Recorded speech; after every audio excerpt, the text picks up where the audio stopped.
Pampa Debates. Oferecimento GBOX Previdência e Seguro de Pessoas. A proteção certa para a sua família. Unimed Porto Alegre. Cuidar de você. Esse é o plano. Biscoitos Zezé. Carinho que vem de família. O Banrisul te conecta. Banrisul Digital. Clique e simplifique. E Sescope RS. Cooperativismo. A grande força do Rio Grande.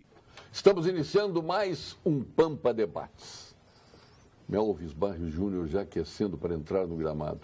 E não tem mais aquele negócio de se queixar do nosso ex-presidente da PTC, né? A culpa sempre é do Capelari, né? Agora não temos Capelari, eu nem sei quem é mais. Francisco Gemete, nosso desembargador. Prazer tê-lo aqui, desembargador. É muito grande estar de volta aqui ao Pampa Debates com um apresentador e uma mesa tão seleta. É verdade, começaram pelo cidadão ao seu lado aí. Tão qualificado. Giovanni Feltz é deputado federal, a gente às vezes esquece, né? Mas tudo porque hoje ele é o nosso grande secretário da Fazenda do Rio Grande do Sul, que está colocando nos eixos a finança do Estado. Eu me lembro quando começou o governo Sartori, a prefeitura era rica, dinheiro em caixa, né? O governo federal se dizia era mais administrável que o governo estadual, hoje entrou em bancarrota em tudo, e hoje quem está jogando, dando carta e jogando mão, apesar dos pesares que ainda temos, é o governador Sartori. Mas as coisas estão se ajeitando. Parabéns. Olha, eu acho que é um trabalho, um esforço coletivo, uma compreensão bastante grande, já cada vez mais capilarizada na sociedade, e a satisfação de estar aqui de novo, com certeza motivo de regozijo para mim, ainda mais com aqueles que compõem a mesa, e rever, por exemplo, o Sequim e o Dr. Meixo sempre é motivo de satisfação. E conversar com teus telespectadores, então, maior ainda. Maravilhoso. E Denilson Sequim?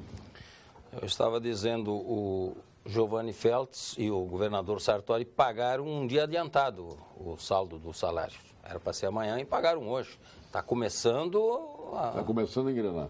Em compensação, a prefeitura quebradinha, que era o primo rico da história, né? Não, a prefeitura está muito bem, obrigado, e de repente aparece tudo isso. E vocês até aprovam agora, como aprovaram, um calote na prefeitura. Tu vai me ouvir isso a vida inteira. Não, vou te ouvir, sim. A Câmara aprovar um calote da prefeitura foi... Eu fui um dos responsáveis para reduzir um pouco o calote, diminuir as mensalidades de 60 para 30.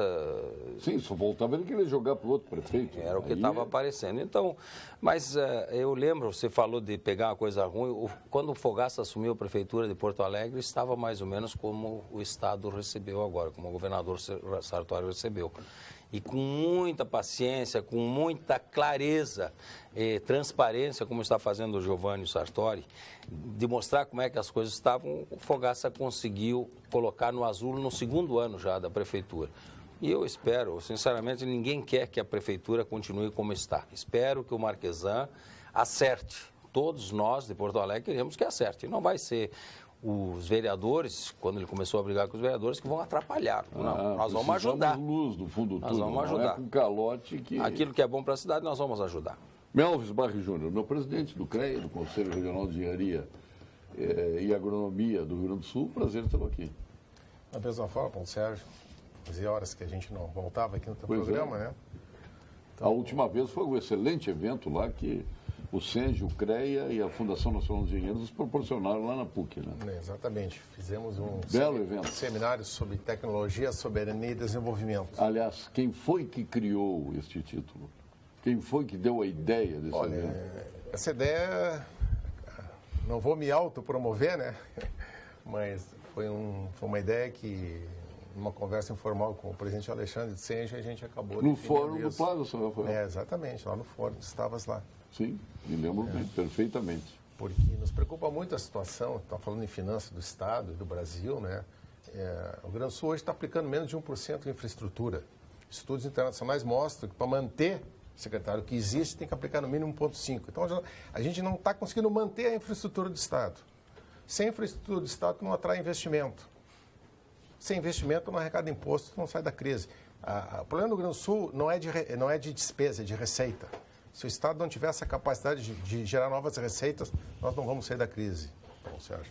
Então, Já começou provocativo, Não é provocativo, debate. é que... Não, mas é bom, programa de debate. Né? Foi bom, porque o investimento... Se só tem elogio, eu tenho que fazer um contraponto da realidade. A realidade é uma crise sem precedentes hoje no Brasil. Tem vindo aqui. As dificuldades é para tapar o sol com a peneira, porque dentro da crise que está o Estado, tudo que está se fazendo já é uma grande coisa, porque a perspectiva era de não fazer nada. Essa é a grande verdade. Esse discurso, com todo respeito, não pode ser aceito. O Brasil... Não, você tem todo direito de não aceitar, eu tenho direito de dizer. Claro, sim, mas é uma bancada livre, né? Claro. Apesar da crise, o Brasil é o 9º PIB do mundo. Veja bem, dos mais de 200 países que estão na ONU, nós somos o 9º produto interno bruto. Então se gera muita riqueza nesse país. Em território, qual é a colocação do Brasil no mundo? Em território acho que é o 5º, né? Não, é o terceiro. É o terceiro. Só pode ser quinto, até quinta economia inaceitável. Já pensou se não fosse? Aí seria um caos. Né? É o terceiro sem vulcões, sem desertos, sem relés. Com todas as riquezas do Brasil. Acho que é quarto. Sim, não. Austrália. Não. Austrália não é maior que mal. Não. Continente. China, Rússia. É maior. É que a Austrália Rússia é e Canadá é maior. Canadá, eu acho que é que não, a Austrália é um continente, o Brasil não chega a ser. Do seu lado, Roberto Bandeira Pereira, nosso eterno procurador. Sem Alasca, o Brasil é maior. Colocando o Alasca, os Estados Unidos é maior em área. Nosso eterno procurador-geral de Justiça, quer dizer, os outros ficam ciúmes. Né?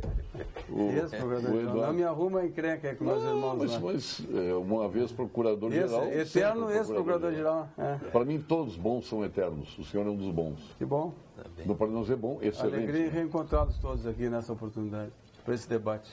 Está sobrando dinheiro para investimento? O Melvis quer só 1,5. Eu achei que tinha que ser mais. Mas 1,5 é para manter. Ele está satisfeito com 1,5? Não estou satisfeito. Estou dizendo que 1,5, os estudos internacionais mostram que tu mantém que tu tem de infraestrutura.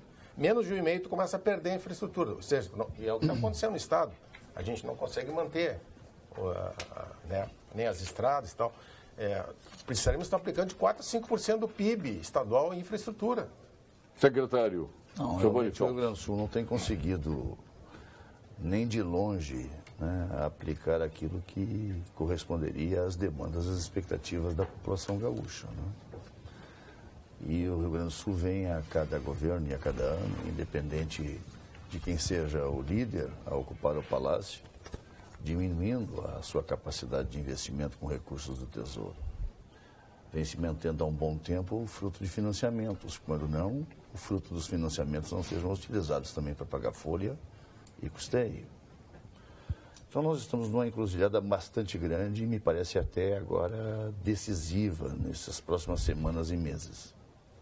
Se até aqui passa-se um quadro de aparente recuperação, é fruto das receitas extraordinárias que vão se esgotando, num volume bastante significativo, e também é fruto de ferramentas de gestão, um cuidado na contenção dos gastos, no não exagero dos mesmos, e ao mesmo tempo numa certa diminuição dessa estrutura dessa máquina, um tanto quanto paquidérmica que o Estado do Rio Grande do Sul ousou construir ao longo do tempo, ao longo de décadas. O fato é que nós nos consumimos muito autofagicamente. O Estado acaba arrecadando, através da sua economia, muito mais para se manter e pouco para responder aos 11 milhões e olha e 200. Lá, a folha com o pessoal representa quanto? 60 milhões de reais ao dia, sem escapar sábado nem feriado. Percentualmente em relação ao... Hoje nós temos aí uma folha que ocupa 75%. O seu comprometimento para largada da folha. Total, ela bruta 75% com o pessoal, se considerarmos tudo. Desses 75, qual é o percentual de aposentados? Mas hoje, esse é um dos grandes 56, problemas estruturais do Estado. De cada 100 matrículas, de cada 100 contra-cheques que são pagos, aí não vai nenhum desdouro nem contrariedade, porque, afinal de contas, legitimamente alcançaram a aposentadoria ou como pensionistas. Por leis equivocadas. De cada 100, 56 estão nessa condição, só 44 trabalhando. Então, é uma situação que muitas vezes a gente ouve, quem sabe até eu mesmo posso exagerar, mas não pela omissão, que não é minha característica, nem DNA. A gente ouve algumas opiniões que a gente fica até um tanto quanto estupefatos, assim, fica uma certa contrariedade, de incompreensão. A Assembleia vai ter que dizer agora, definitivamente, doutor Meche e telespectadores, A sociedade vai ter que se manifestar com os projetos que estão tramitando lá. Nós precisamos do somatório de 3 condições para definitivamente alcançarmos a possibilidade de, em poucos meses, pagarmos novamente as contas em dia. Quanto mais demorar, mais trágico se torna a nossa realidade, porque a cada mês que passa, amplia-se o comprometimento do serviço da dívida, quer dizer, o pagamento da parcela da dívida com a União, que é disparada a maior dívida do Estado. Que, aliás, foi negociada com razoável dose de sucesso, foi uma conquista do governo Sartori já no ano próximo passado. O fato é que, se nós não tivermos o crescimento da economia que vem andando de lado, ela dá sinais ainda tímidos, e certamente por conta dessa confusão que existe do ponto de vista político, que de certa forma nos traz aí grandes reflexos e preocupação, e nos causa preocupação. Aliado a isso, a Assembleia tem que definitivamente votar os projetos que lá estão, e precisa que sejam favoráveis. Por outro lado, temos que aderir ao regime de recuperação fiscal para deixarmos de pagar a dívida. E não vai ser só importante para o governo Sartori agora, não. Vai ser importante para o Rio Grande do Sul e para o próximo governante, que nem sabemos, principalmente para o próximo. As pessoas talvez não estejam se dando exatamente conta disto. Então é algo que com certeza vamos ter que conviver. Se eventualmente um desses pilares não se concretizar de forma definitiva, nós vamos ter problemas bastante sérios de comprometimento e capacidade de pagamento da folha mesmo. No segundo semestre. Disparadamente no segundo semestre. E é agora absolutamente intransponível. Intransponível. Por quê? Como pode o déficit é de bilhões e como até aqui nós chegamos a trazer isso meio que um tanto com dificuldades, mas a dar a impressão de uma certa normalidade. Nós vendemos a folha para o Banrisul, isso injetou 1,250 bilhão de reais de receita extraordinária, que não se consegue todos os anos. Nós ampliamos de 85 de forma ousada, para usar um adjetivo que talvez pudesse ser substituído por outro, talvez mais adequado, de 85 para 95 o uso dos depósitos judiciais. Isso nos rendeu pouco mais de 1 bilhão de reais. Nós fizemos o acordo do processo da Ford, que nos rendeu aproximadamente 230 milhões de reais, mas é só um acordo, porque só tem um processo da Ford. Nós vendemos o futuro para pagar o passado 2 vezes com o processo do Fomentar, envolvendo, digamos, as notas promissórias da GM resgatáveis até 2035. Vendemos 2035, 34, 33, 32, trazendo até próximo dos dias atuais, e captamos aí mais de R$500 bilhão. Fizemos 2 refás em 2015 com maior sucesso, agora em 2017 com o resultado um tanto quanto mais tímido e acanhado do ponto de vista de carregar recursos para o Tesouro. Eu estou dando alguns dados para dar uma demonstração o quanto estão se esvaindo as possibilidades de receitas extraordinárias para nós taparmos está nos a diferença assistindo aqui o Ari dos Santos, secretário Giovanni Felps. Está nos assistindo o Ari dos Santos. Que bom, que bom. Nosso presidente do Sindirádio. Que bom, porque isso, o Ari e toda a sociedade gaúcha certamente deve saber, que nós gastamos mais do que nós arrecadamos. E são praticamente incomprimíveis as despesas que nós temos, mais do que se fez até agora. Do ponto de vista de gestão e de redução, quase impossível de fazê-lo. Muita maquiagem isso tudo. Muito, muito. E, claro, nós também estamos pagando o reflexo de muito tempo gastando mais do que se arrecada e se ampliando esta gastação. O secretário está aí, está à disposição dos senhores. Me permite uma colocação também importante. Penso eu, nosso Estado não teve reeleição. Então, nós sempre temos... Nos últimos governos, um novo governo que mantinha pessoas do anterior. E isso produziu no Estado um inchaço muito grande no serviço público. Vou dar um exemplo. Vocês concordam comigo? Só para vocês terem uma ideia. Já não são mais 56. Números agora desse mês de abril passado. 362.182 vínculos. Se vocês observarem adequadamente, vão perceber. São matrículas? São matrículas. Pessoas dão umas 315, 320 mil pessoas, né? Porque tem professores com dois contratos, né? Então você tem aqui pouco mais de 42% na atividade, quase 58% de inativos ou pensionistas.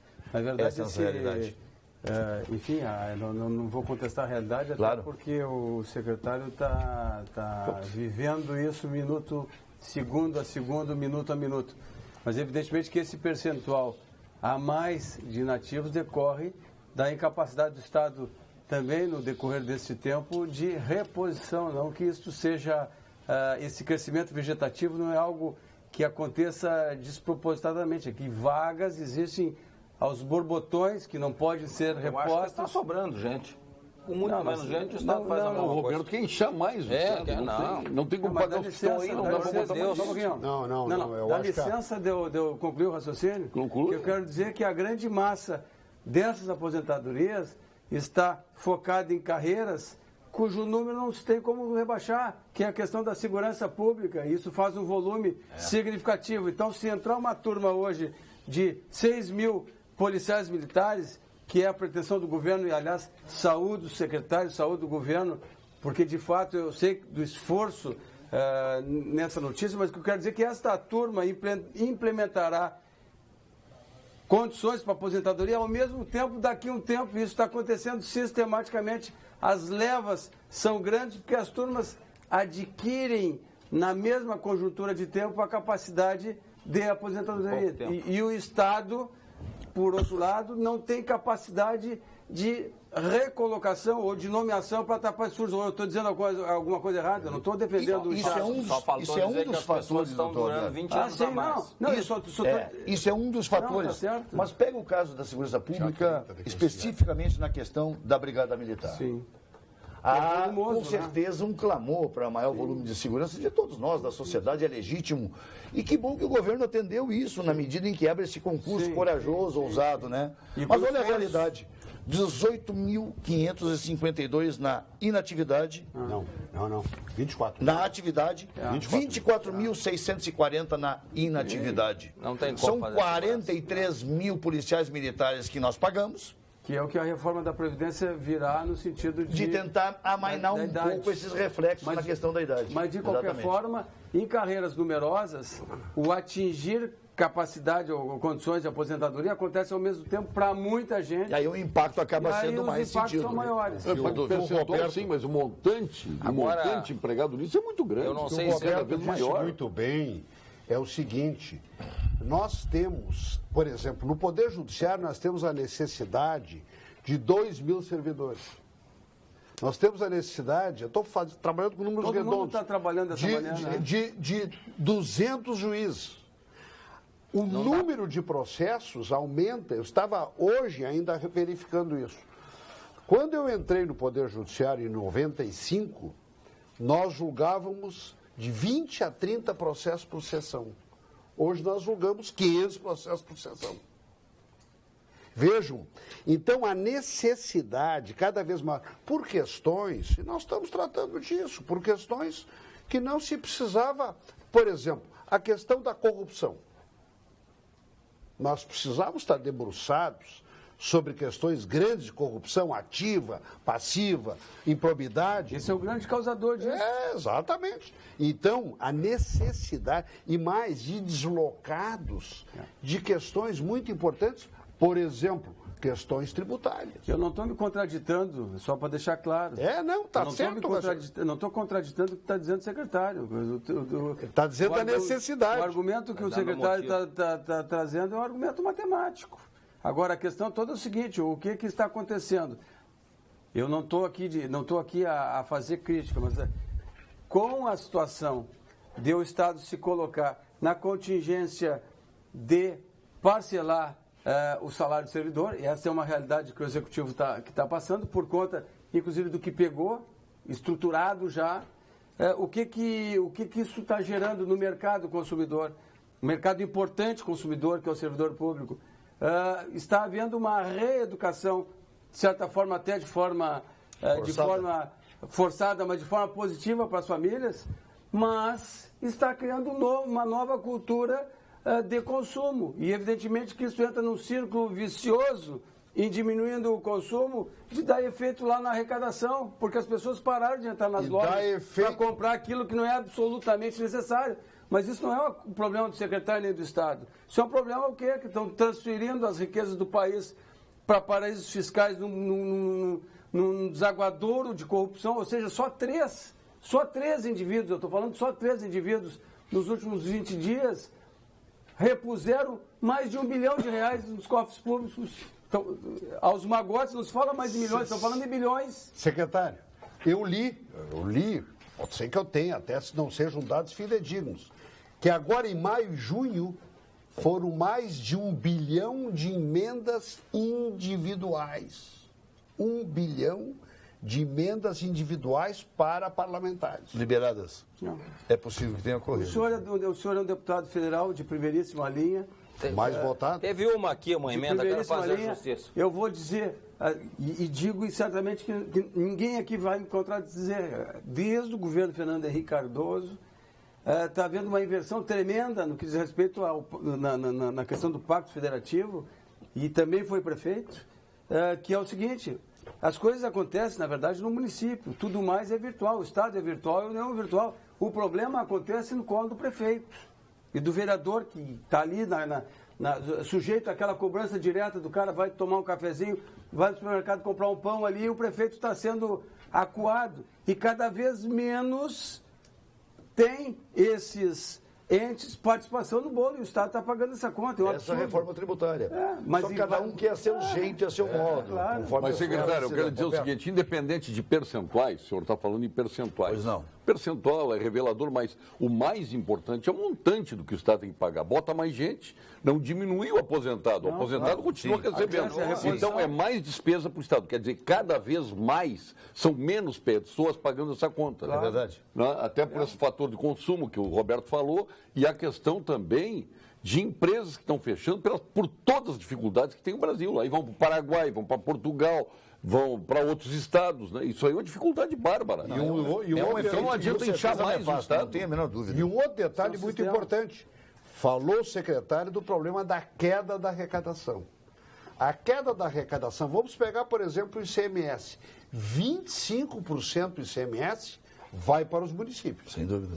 Um outro dado muito importante, por exemplo, na área de comunicação, nós temos hoje mecanismos que produziram também uma queda do ICMS nas comunicações. Com certeza. Tem uma série de mecanismos que nós usamos que não produzem receita para o Estado. Nada. Por exemplo, o WhatsApp. Exatamente. Então nós temos figuras novas que a legislação vai ter que contemplar. Ainda não os acolheu. Exatamente, que a legislação vai a reboque dos acontecimentos. Por exemplo, comércio eletrônico. Nós temos coisa do comércio eletrônico que surgiu, eu diria assim, praticamente na metade da década de 90 e que hoje não tem uma disciplina, não tem uma regulamentação. O Conselho Regional de Medicina Veterinária, preocupado com a formação de bons profissionais e com a saúde humana e animal, é contra o ensino à distância na medicina veterinária. Não podemos permitir que um curso que trata de vidas seja ensinado de forma digital. A vida não é virtual. Portanto, o ensino dessa profissão não pode ser 100% à distância. Conselho Regional de Medicina Veterinária do Rio Grande do Sul, responsabilidade e cuidado com a vida. Vamos agora à mensagem do nosso conselho, né? O senhor está muito quieto hoje, doutor Melfis, do nosso conselho, que o senhor preside, Conselho Regional de Engenharia e Agronomia do Rio Grande do Sul. CREA-RS, em Foco. O Conselho atua em todo o estado com 44 inspetorias, doutor Mexe, para fiscalizar o exercício profissional, coibindo atividades técnicas de pessoas não habilitadas e garantindo a segurança da sociedade nas obras e serviços da área tecnológica. Acione o Disque Segurança pelo número 0800 510 2563, 0800 510 2563. CREA do Rio Grande do Sul, valorização e defesa da área tecnológica. O senhor quer falar, doutor Melvis? Eu reclamei que não está falando. Não, até a explanação que o secretário fez... Eu estou com o falódromo aqui, tá? Tu disse que entrei polêmico. Só comprova o que eu tinha dito. O problema do Rio Grande do Sul não é de despesa. Despesa não tem mais como ser enxugada. É um problema de receita. E o Rio Grande do Sul, sem infraestrutura, Paulo Sérgio, não vai atrair investimento. Hoje, no Brasil, nós já somos a quarta ou quinta opção para grandes grupos internacionais se instalar. Primeiro vai para São Paulo, Paraná, Santa Catarina ou Minas. Se não der, talvez Bahia. Acho que já estamos ficando no 6º lugar porque nós somos hostil ao empreendimento. Agora temos um grande empreendimento da Votorantim aqui em Caçapava do Sul. Já saiu as ONGs, já saiu pessoas que desconhecem a vanguarda do atraso. Mas, Melvis, me permite acrescentar. Então, inviabilizando, a Votorantim vai acabar indo embora, assim como a Paranapanema foi embora de Rio Grande, aquela jazida de titânio lá em Rio Grande. São José do Norte foram embora, a História Enzo foi embora para o Uruguai. Só deixa Se eu te nós colocar não um negócio. industrializar esse Estado... Mas vamos lá, eu concordo contigo que nós estamos tendo um processo de desindustrialização, tá bem? A própria Lei Candir acabou contribuindo para isso, entendeu? Nós começamos a exportar, por exemplo, in natura a soja e deixamos de agregar valor à mesma. Não tem ICMS. Certo, e aí tá legal, aí nós não temos ICMS e temos um prejuízo brutal em relação a isso e os municípios também. Ressarcimento nada. Exato, pouco, 10% do que deveríamos receber. O ano passado representou 4 bilhões e 200 milhões de reais, a menor que o Estado deixou de entesourar. Dinheiro fundamental para a gente poder, eventualmente, investir um pouco mais e pagar nossas contas em dia. Agora, vale uma situação que eu não quero necessariamente corrigir, mas através desse dado porque ele é real. Nos últimos 20 anos, o Rio Grande do Sul tem um crescimento da receita muito superior à inflação, muito superior. Em especial nos últimos 10 anos, em função do Instituto da Substituição Tributária, que nos permite cobrar lá na fonte, na origem, o ICMS direto, portanto, não digo insonegável, mas mais dificilmente sonegável, tá bem? Isso significa na área das telecomunicações, que é verdade, a legislação ainda não abarca, não contempla um sem número de produtos que estão aí, serviços, para que o Estado possa exercer o seu aspecto de tributar e, ao mesmo tempo, tem comunicação, tem combustíveis, energia elétrica, são os chamados blue chips, que representam para nós praticamente 40% da receita do Estado. E é certo isso aí? Pinga, na boca. Exatamente, na boca do caixa, numa expressão mais popular. Então, nos últimos 20 anos, a receita tem se comportado no Rio Grande do Sul, mesmo com essas dificuldades que tu colocas muito bem, acima da inflação, especialmente nos últimos 10 anos, muito fortemente. E o trabalho da tua equipe lá da secretaria. Que é um bom trabalho. Da equipe, é um bom trabalho. Nos 20 anos também, secretário, o nosso PIB, que foi 11% do PIB brasileiro, hoje está em 6,5%, 6,7%.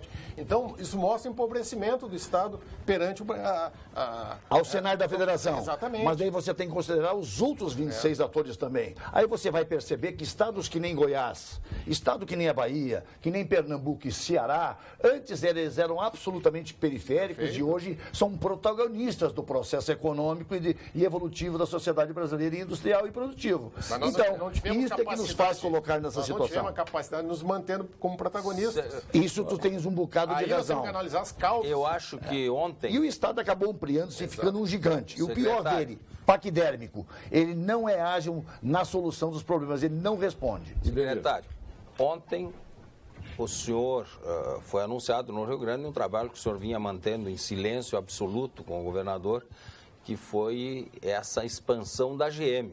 Até para dar uma contrabalançada no que você vem dizendo, que o Estado não é procurado e não é o principal para fazer grandes investimentos. Imagina se estivéssemos lá fora. Investimento de ontem de 1,5 bilhão. Imagina se fosse um tal governador que estava aí, não sairia para o Rio Grande do Sul, não viria. Muito provavelmente não. Seria outro investimento que iria embora para a Bahia ou para outro estado. Esta é uma grande, e isso certamente tem a ver com o compromisso que o governo do estado tem, que o estado do Rio Grande do Sul tem com os contratos firmados de um certo tempo para cá. Firmou o contrato... E essa perda de espaço do produto interno brasileiro. Tem mais uma outra coisa. Sim. Uma plataforma custa 3 bilhões, nós estamos mandando 4 para a China. Sim, por quê? Em vez de fazer graças ao senhor Pedro Parente. Um crime com o Estado do Rio Grande do Fez Sul. um crime com o Rio Grande do Sul. Está fazendo, né? E teve um deputado que aqui caiu na asneira de me indicar ele para presidente da República, com todo o mal que ele fez para o Rio Grande do Sul. Por que não reduziu impostos para manter o emprego e a renda no Rio Grande do Sul? A questão tributária, por exemplo, desde a década de 50, na verdade, São Paulo começou a atrair a industrialização com isenção, que a gente discute muito aqui, com isenção tributária. E aí o que acontece agora? Depois de um tempo, essas empresas passaram a botar dinheiro no cofre, hoje tu não mexe na reforma tributária por causa da força de São Paulo. Nós temos um grande negócio da exportação. É um grande catalisador, por causa do CONFAS. O problema é a necessidade de aprovação do CONFAS. Por unanimidade. Por uma solidariedade nos estados do Norte e do Nordeste que cria situações de dificuldade. Junto para as questões fundamentais. Coisa que às vezes nós não conseguimos. É o caranguejo. Vamos dar um espaço para o telespectador? Mas antes vamos falar na Unicred. A Unicred acompanha os seus cooperados em todos os lugares. Você encontra a sua instituição financeira cooperativa, inclusive no mundo digital. Precisa acessar sua conta? A Unicred tem as unidades de negócios, o site, o aplicativo. Você gosta de estar bem informado? Siga @UnicredRS no Facebook, no Twitter e no Instagram. Para ficar por dentro das novidades, siga as redes sociais da Unicred. Unicred, mais valor para você. E vamos agora ao quadro de saúde com o nosso PhD em Oncologia, titular do Clínicas, do Ernesto Dornelles, sócio fundador do Instituto Oncológico Kaplan, presidente da Academia Sul-Rio Grandense de Medicina, mais jovem membro da Academia Brasileira de Medicina, o doutor Gilberto Schwartzman. Que craque esse, Gilberto Schwartzman. Quem não Schwartzman. conhece os craques da sua terra? Não, é que ele ficou bem em dúvida, mas doutor Não, é Gilberto, que ele fale, fez- doutor não, Gilberto. Boa noite, eu sou o professor Gilberto Schwartzman, sou especialista no tratamento do câncer. Pois o paciente com câncer deve confiar na ciência.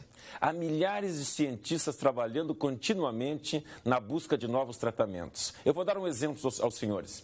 Por décadas, buscaram-se formas de utilizar o nosso sistema imunológico como um exército de combate contra o câncer. Faz sentido, não é mesmo? Se esse sistema foi feito para nos defender de agressões, por que não usá-lo contra o câncer?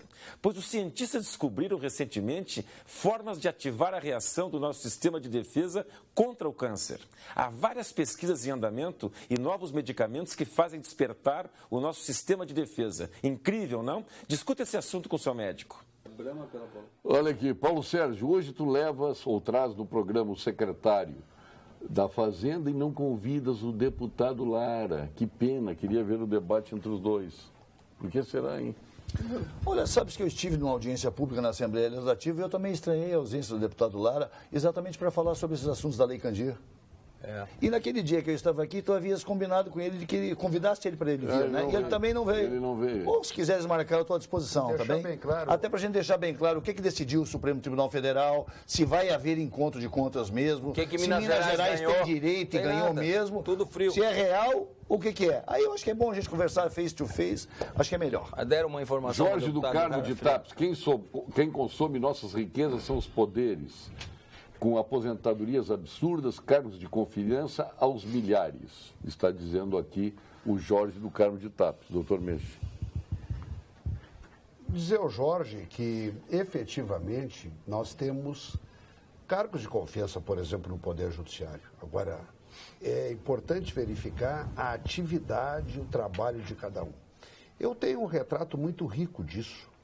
Durante 24 anos fui advogado, especialmente na área privada, e tinha uma impressão do trabalho no Tribunal de Justiça e do trabalho especialmente dos cargos de confiança. Hoje eu tenho exatamente uma opinião completamente diferente, provavelmente diferente dessa desse senhor. Eu tenho outro dado. Olha a questão da Lava Jato que fizeram com a Polícia Federal, lá que está nas mãos do Executivo. Mas essa também é a nossa tentaram acabar com a Lava Jato. Olha o Essa trabalho também- que o Ministério Público tu me fez em permite- prol da sociedade. Se tu me permite... Essa é a nossa A luta. responsabilidade desses promotores que aí estavam. Isso que é Polícia essa- Federal, Polícia Judiciário. Ministério Público Judiciário e mais, e o trabalho destacadíssimo da imprensa. Eu estava indo olhando hoje pela manhã. Essa situação que está alguma sendo imprensa. posta pelo secretário da Fazenda, não é? Por certo, seria completamente diferente se nós tivéssemos no Estado um respeito profundo das autoridades monetárias e das autoridades com a gestão sobre o bolo maior, que é no que diz respeito a políticas de Estado, de responsabilidade no Estado. Então, na verdade, está estourando no lombo deles um processo de mais de 50 anos de trabalho sem planejamento. Qual é a diferença? É que a participação desses outros poderes a que ele se refere não resolve a situação do Estado, porque é 6%, 7%, certo? Mas são instituições que, porque os mandatos são diferenciados, são menores, elas têm uma política de Estado de continuidade. Agora, um de vocês aqui colocou na questão da não reeleição. O sujeito tem 4 anos e muitas vezes acontece de o sujeito chegar e querer apagar tudo o que o outro fez e começar a roda do zero. Evidentemente que estas são posturas que acabam deixando um contingente... Eu esperei muito até maior. agora, Roberto, que vocês fossem falar. O problema é que a política fazendária no Brasil ela é rentista. Quem é que está com os grandes lucros hoje no Brasil? São os bancos. Não é possível, se qualquer um de nós emprestar dinheiro a 100% ao ano, nós somos processados por agiotagem. E, no entanto, pode cobrar 400 no cheque especial, tirando dinheiro do consumo. Cartão de crédito é uma vergonha. Claro, hoje tu tira da geração de emprego e renda para trabalhar no papel. E famílias destruídas por dívidas de cartão de crédito. E os bancos dão a culpa da inadimplência, mas quem cria a inadimplência é o próprio banco, que ele empurra cartão de crédito, empurra cheque especial em quem não pode pagar. Com juros exorbitantes. Meus filhos universitários receberam proposta de cartão de crédito, eu fiquei estupefato. Isso mesmo. Mas o que é isso? E a taxa Selic reduzindo agora, como está acontecendo. Termina com isso, volta para a produção. Exatamente, seria importante que esse reflexo desse na ponta, só que não reduz a proporcionalidade. Claro por esta razão, absurdo. quando trocou o governo, por conta da queda da presidente, a assunção do presidente Temer, e eu tive a oportunidade de dizer nesse programa, com todo o respeito ao ministro da Fazenda, acho que é um sujeito extremamente preparado, mas ele está vinculado com os bancos. Então, todo o processo de reforma que está tramitando é um processo que vai jogar dinheiro para pagar juros, pagar banco. Nem se conjectura reduzir. Pois, com todo o respeito, o controle do Ministério da Fazenda, o Banco Central ele estaria muito bem lá, mas o controle do Ministério da Fazenda deveria estar na mão de algum economista que viesse dar de serviço da indústria do comércio. Por quê? Porque são setores que fazem a roda girar e fazem a roda girar, aumentando a riqueza e incluindo as pessoas nesse processo. Agora, o sujeito está lá para cuidar do interesse do banco, ele só está fazendo com que a gente se reúna para pagar a conta do banco. José Venturini de Santa Maria, pergunte ao secretário da Fazenda como irão fazer concurso para a segurança pública se hoje não tem dinheiro para pagar a folha dos funcionários públicos em dia. Eu também tenho essa curiosidade. Imagina se nós fôssemos lenientes ao ponto de não permitir que no ano próximo, quem sabe num cenário menos cáustico e difícil que nós estamos enfrentando, fôssemos apenas nos encaramujar e achar que o mundo iria acabar. E a economia deve dar... Deve aquecer, e a gente acredita que a Assembleia Legislativa venha a votar favoravelmente. Precisa. Não vamos continuar com 14 milhões de desempregados. E leva tempo para você fazer concurso, preparar e chamar as pessoas. Marcelo Portes aqui, por que não se expõe mais as empresas públicas que estão endividadas? O povo não suporta mais pagar por elas. Vou dar um exemplo Portes, assim, me permite, não quero simplesmente monopolizar o debate, mas eu quero chamar a atenção exatamente para as 3 empresas que tramitam já de longa data, antes da existência do regime de recuperação fiscal na Assembleia Legislativa, as 3 da área da energia. Portanto, com atratividade no mercado internacional, com capacidade de injetar recursos novos para dentro do Tesouro do Estado. Isso as três a CE, a RGE, a Sulgás e a CRM. Não, desculpa, exatamente, são privadas, exatamente. Então, essas 3 empresas, um Estado que não paga salário em dia e não tem perspectiva de fazê-lo em curto espaço de tempo, vai ter condições de bancar a CE com esse montante de passivo que ultrapassa de longe o 1 bilhão de reais, vai ter condições de aportar mais de 800 milhões de reais no risco de perder a concessão pelo segundo ano de resultado negativo? Vê a importância daquilo que eu falei no início. O secretário a Assembleia vai ter que responder isso. O secretário está falando com gravidade, e tem motivo para falar disso, que o impacto de 1 bilhão de reais na questão da CE. É CE? Passa de 1 bilhão passivo. Então, vê bem, e não tem a ver com o que o senhor está dizendo, mas só para trazer ao telespectador o impacto do processo de corrupção. Pois apenas 3 elementos devolveram mais de 1 bilhão. E é isso. Agora vamos falar da corrupção na própria CE. Quantos trabalhistas nós pagamos desnecessariamente e quantos tem para pagar ainda? Vamos falar dessa também, desnecessários. Vamos falar de corrupção lá? Não, corrupção onde tiver. Onde tiver. Mas aí tu está falando de questão judicial. Não, quem está falando é passivo trabalhista. E fechar um olho não é corrupção. Fechar um olhinho não é corrupção. Claro que é corrupção. Ele está falando de um passivo, não passivo ilícito. Passivo ilícito. Ele está falando do passivo ilícito, de ações que decorreram inclusive, muita coisa ainda oculta, né? Oculta. Mas a justiça acolhe isso? Não, a justiça não acolhe, porque a justiça age de boa fé. Só pode eventualmente acolher quando incorrer em equívoco por parte daquilo que produz dentro do processo. Muito importante. A justiça vai examinar o que vem no processo. O que não está no processo. Não está no mundo. Por exemplo, se não é alegado alguma coisa, se não é juntada alguma prova, ela vai julgar com o que E tem se o lá. advogado não aparece para defender a companhia, A justiça vai julgar com o que está no não processo. aparece, o Estado perde. perde. Se não faz uma defesa consistente, perde. a chance de perder é grande. Isso Se mesmo. cutucar com vara curta. Eu sou obrigado a discordar do secretário, né? Eu acho que a venda das estatais vai funcionar como tirar um pedaço de madeira na lareira. Vai queimar rapidamente. Mas essas esse coisas ruins tem que combustível, queimar né? mesmo. O Rio Grande do Sul hoje ele importa 35% da energia que consome no sistema Eletrobras, certo?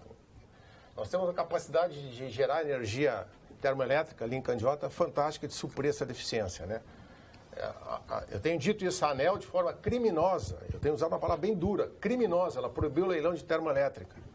Energia suja, polui. Para prejudicar quem? A engenharia não faz esse Se tivesse em São Paulo a termoelétrica, não aconteceria isso. Porque Talvez. Talvez não, certo que não. quando tu acorda de manhã fazer o teu café e tu liga o fogão, tu já está poluindo.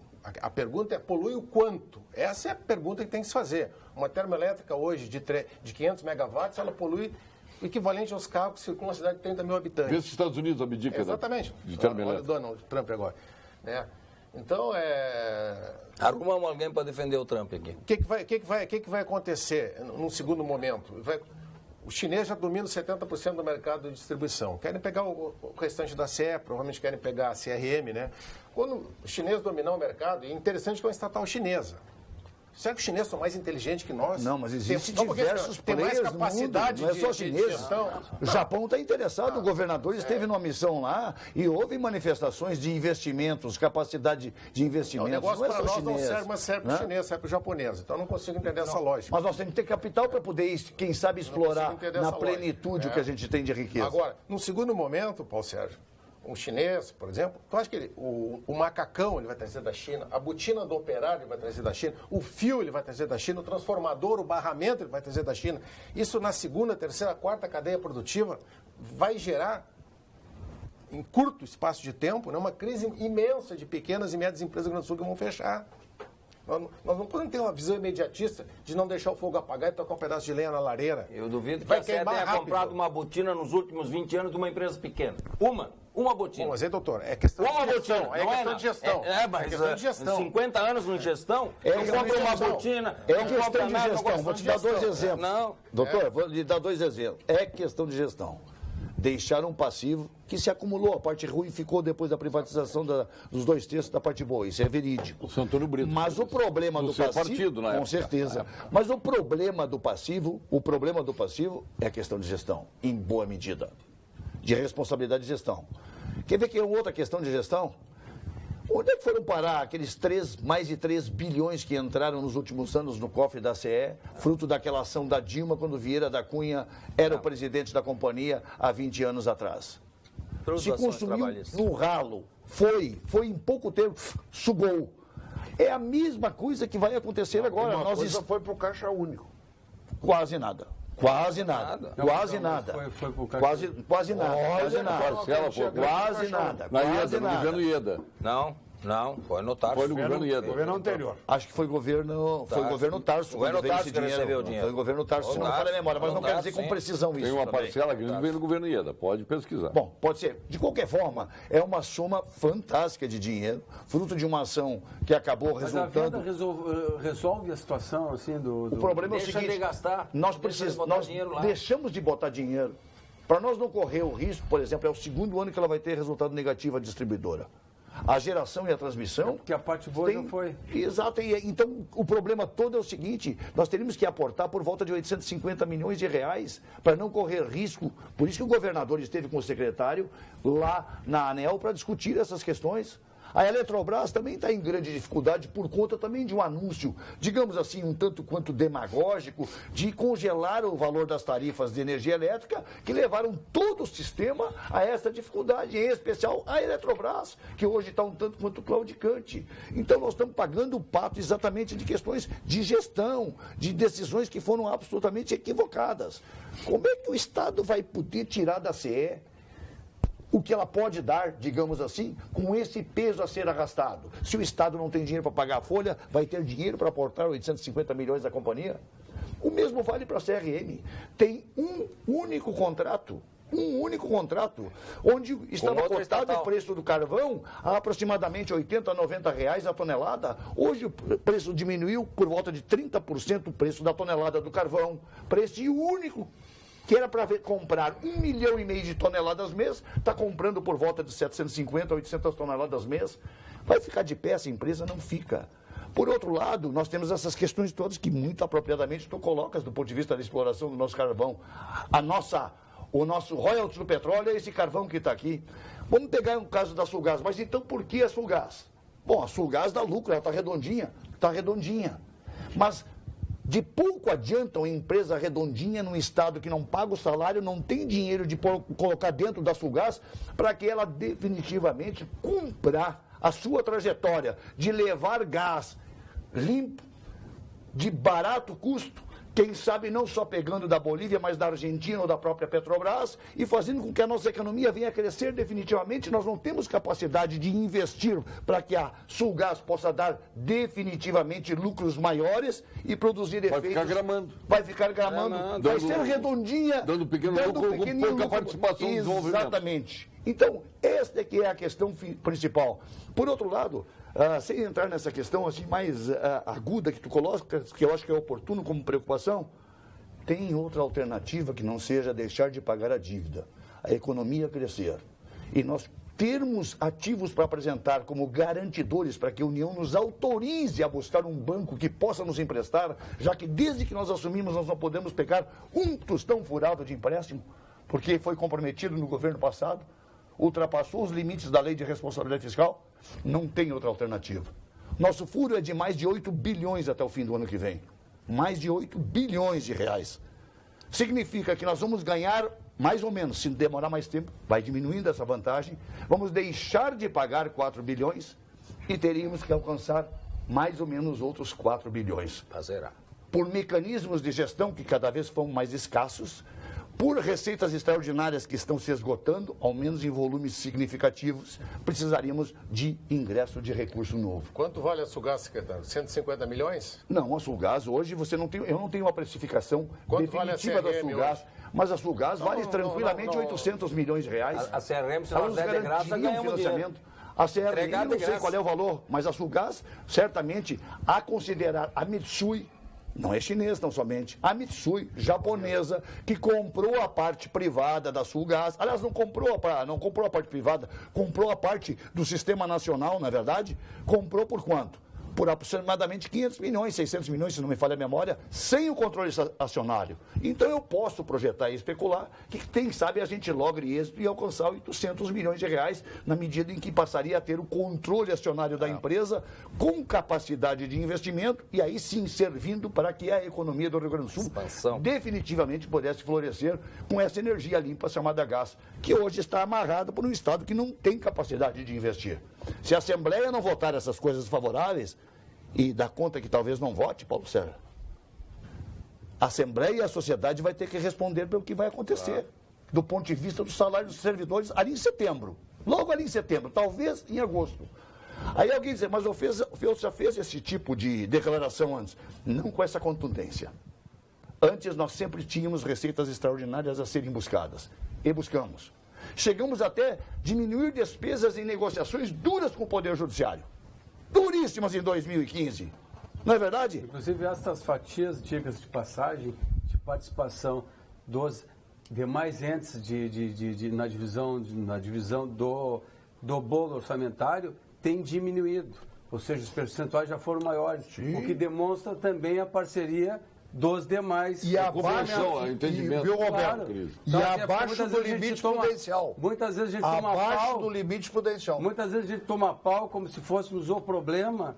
E, na verdade, essa questão estrutural está mostrando. Nós estamos abaixo do limite prudencial. Dar um último exemplo, assim.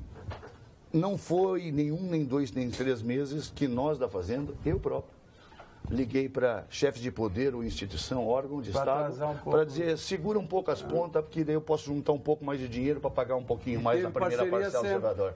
Sempre tive resposta positiva, tanto legislativo, judiciário, Ministério Público. Como deve ser na relação harmônica. Tem que ser uma relação harmônica que, infelizmente, viceja. Nós fizemos Estamos rumando o ponto final do embaixador Mexe. com a nossa Gimo, FCDL e QuiComércio. Ponto final. Oferecimento Produtos Gimo. Qualidade comprovada. FCDL apresenta QuiComércio, o maior e mais completo programa de qualificação e gestão de empresas. Esse Denilson aqui virou corneteiro. Não, é impressionante. Não só porque é de Campo Bom e aqui fez excelentes administrações. Este Feltes é bem competente mesmo. Nos 2 primeiros anos, quase ninguém queria saber do Sartori, pois o secretário Feltes chamou a responsabilidade, encarou as dificuldades e a recessão do país. Pasmem, hoje é quase unânime que o gringo vai quebrar o tabu, vai ser reeleito. Parabéns, Giovanni Feltes, nosso campobonense, Milton Viste, de Campo Bom. Obrigado. Seu ponto final, doutor Denilson Seguin. Bom, eu até vou fugir um pouquinho disso, porque depois da competência clara do secretário e com um bom Olha aqui, provocador... 422 WhatsApps, não contém nem os e-mails. Então, muito bem. Eu vou fugir um pouquinho e quero só me dirigir às pessoas que estão com nojo de ouvir noticiário. As pessoas não aguentam mais ouvir o noticiário, nem da Globo, nem de outras emissoras de rádio, nem de outra televisão, porque é sempre em cima da mesma coisa. Nós estamos no meio, Giovanni, e nós já estamos pegando nojo de ouvir. Nós queremos trabalhar e ninguém nos deixa trabalhar. É Brasília, é aqui, as pessoas... O Senado hoje foi invadido pelas próprias senadoras. Sentaram na mesa do presidente, perderam a vergonha. Logo a Gleisi Hoffmann, a presidente do PT... que foi presa quase junto com o marido dela, o marido preso, foi pega em Paris fazendo uma lua de mel, ela sentou na mesa do presidente do Senado para não deixar votar. Na semana passada, a Câmara de Vereadores de Porto Alegre foi invadida para não deixar votar. Nós estamos perdendo todas as referências decentes desse país. As pessoas não sabem perder. Não sabem perder, não sabem respeitar a democracia. Esse troço de democracia que essa esquerda fajuta prega é uma balela. Eles estão perdendo no voto e estão brigando e invadindo, não querem deixar votar. Para te tirar esse ódio do teu coraçãozinho. Eu não tenho ódio, eu tenho nojo das pessoas. Zezé, para ti, lá de Pelotas. Eu não tenho nojo dessa turma que não deixa o Brasil trabalhar. Do Conselho Regional de Engenharia e Agronomia. Ou seja... A situação é muito complexa no Brasil nesse momento, né? E no Rio Grande do Sul talvez seja mais ainda, né, secretário? É um estado que vem ao longo do tempo perdendo percentual de participação no PIB brasileiro, um estado que tem uma característica de ser hostil a grandes empreendimentos aqui. Nós corremos as pessoas, corremos as empresas daqui, né? Estou dando um exemplo agora da Votorantim. Vamos dizer que eu estou ganhando alguma coisa da Votorantim qualquer dia. Vai brigar com a esquerda lá de Caçapava. Estão dizendo que vai afetar a carne de ovelha aqui de São Lourenço, a 500 quilômetros. Então, o Rio Grande do Sul criou essa imagem de ser hostil a grandes empreendimentos. Nós não temos infraestrutura para chamar hoje grandes empresas. As que procuram vir, elas são escorraçadas aqui por movimentos... Eco-loucos, eco-chatos. Eu chamo burrocológicos, movimentos burrocológicos. Que ambientalistas todos nós somos, claro. Né? Existe a técnica para fazer a compensação e fazer que os empreendimentos não sejam poluentes. Então, a situação é muito complexa, é muito difícil de ser resolvida. A gente entende o lado do secretário, entende o lado do governo, mas eu acho que alguns caminhos que se adotam aqui no Rio Grande do Sul, por exemplo, né, de entregar os anéis, não é o caminho adequado. Mas isso nós não temos nem tempo aqui para fazer uma discussão. O seu uísque 21 anos aqui. Hoje tem o acompanhamento aqui dos mignons da Zezé, tá? Eu lhe recomendo. Obrigado. Aí, todo mundo sabe que eu gosto do mignons com sabor calabresa aí da Zezé.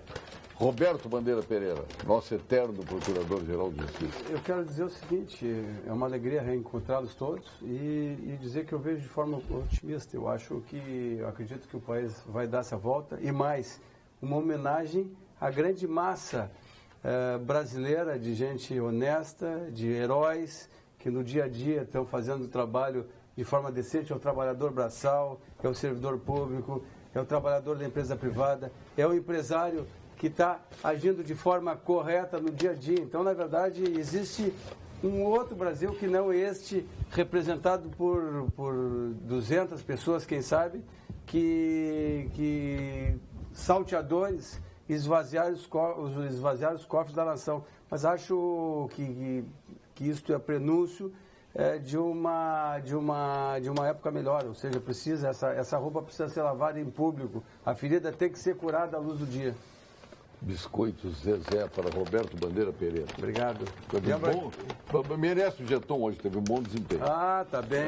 Se tivéssemos implantado o novo Pacto Federativo, a União estaria quebrada como está, mas o nosso Estado teria se salvado. Subserviência da classe política permitiu que a União concentre mais de 60% da exagerada carga tributária. Bem mais. Jorge Lisboa, Goiânia de Erechim. Seu ponto final, desembargador Meixo. Né?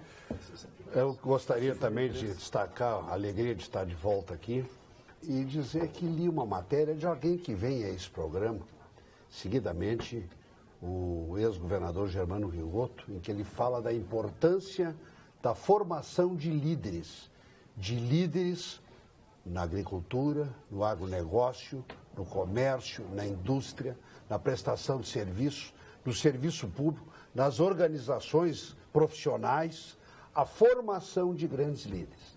E eu aproveito aqui para destacar a perda de uma grande líder, professora Chloé Reis de Azambuja, que agora está acontecendo a missa de sétimo dia. Foi uma grande líder da educação, da cultura e da assistência social.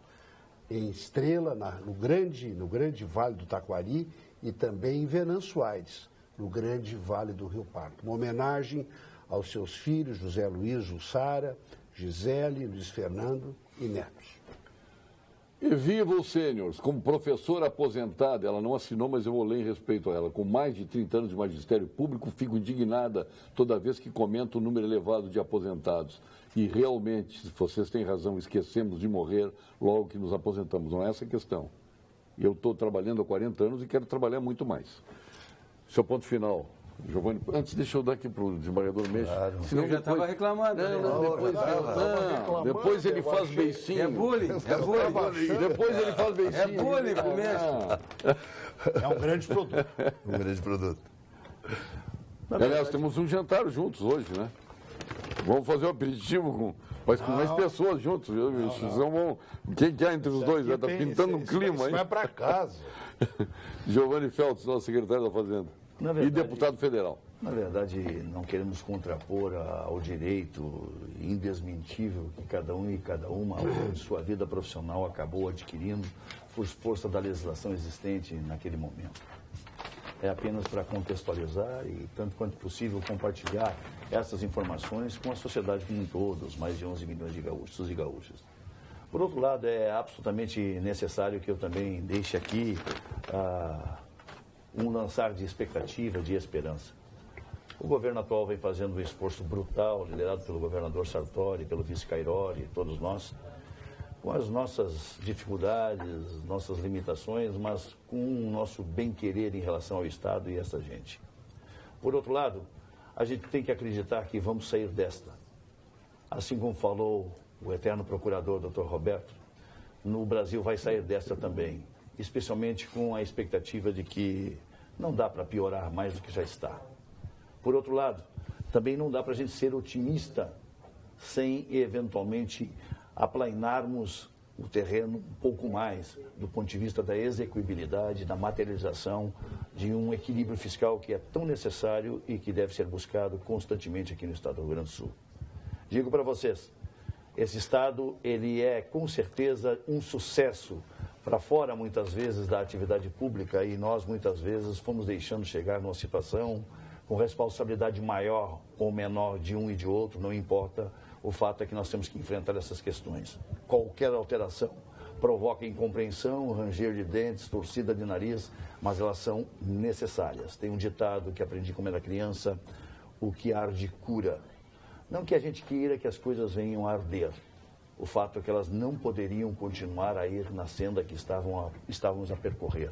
De gastarmos, definitivamente sem caber mais no bolso da economia dos gaúchos.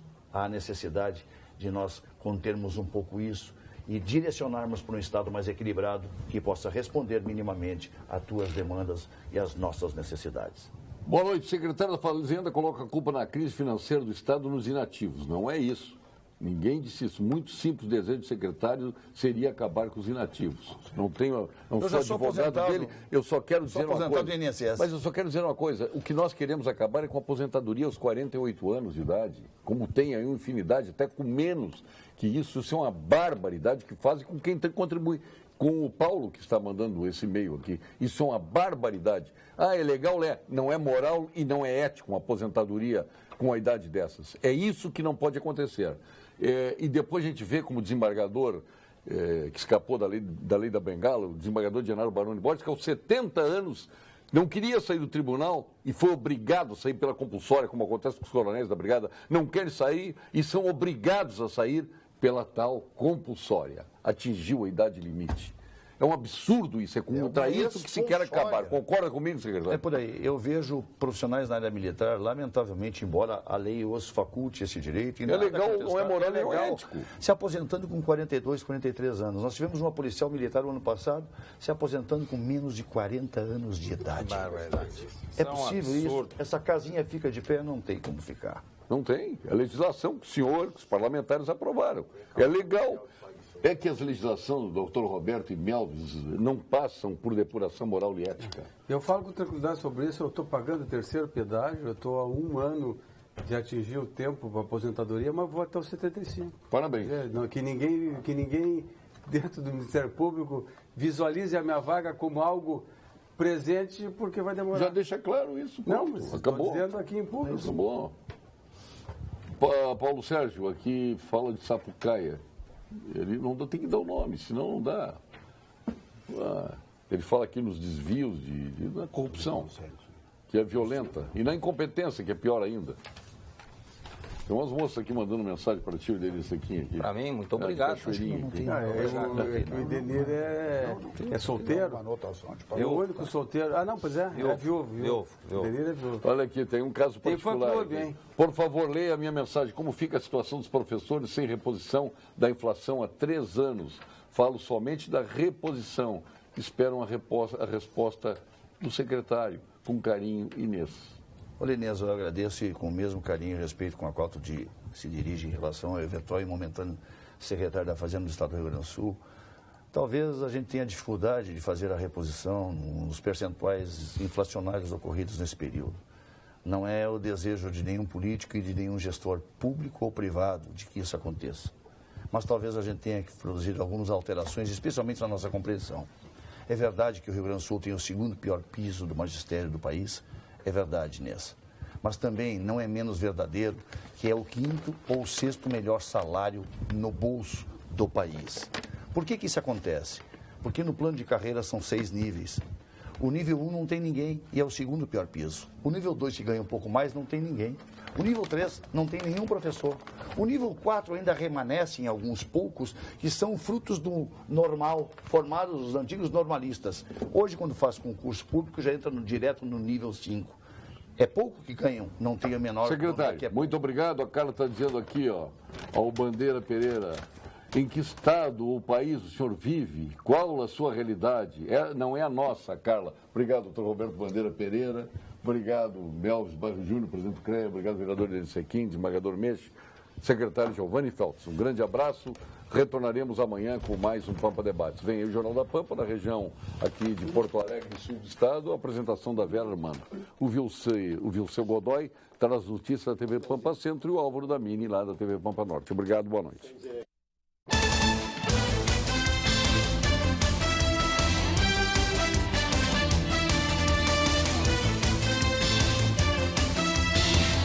Pampa Debates. Oferecimento GBOX Previdência e Seguro de Pessoas. A proteção certa para a sua família. Unimed Porto Alegre. Cuidar de você. Esse é o plano. Biscoitos Zezé. Carinho que vem de família. O Banrisul te conecta. Banrisul Digital. Clique e simplifique. E Sescope RS. Cooperativismo. A grande força do Rio Grande.